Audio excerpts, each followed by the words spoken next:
we have given 5 decimal numbers and we have to add them. So first we have to write these 5 decimal numbers in vertical columns, aligning the decimal points. So first we have 7 decimal point 0, 0, 6. Next we have 2 ones, decimal point 6, 9. We have to keep the same column. Next we have 0, decimal point 7, 8, 5, 6, decimal point 7, 2, 3, and with last number 3, decimal point 0, 0, 9. We have 5 numbers, decimal numbers, and now when we have added this space, it means we have 0, so we can add here 0. We have 3 decimal places in every number now. How we add these 5 decimal numbers?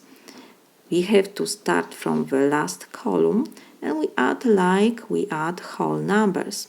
So 6 plus 5 is 11, plus 3 is 14, plus 9 is 23. So we have 3 thousandths and 2 hundredths.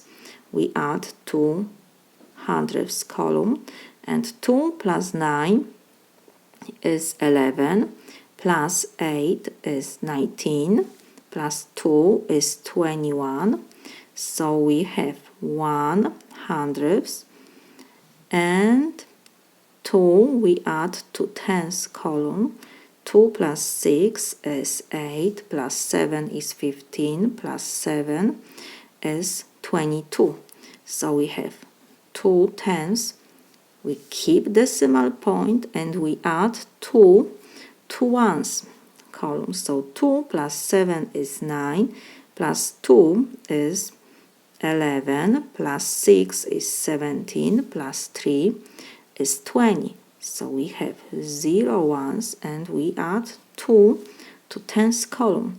Because we don't have here any numbers, so we have zeros. 2 plus 0 is 2. So this is my solution.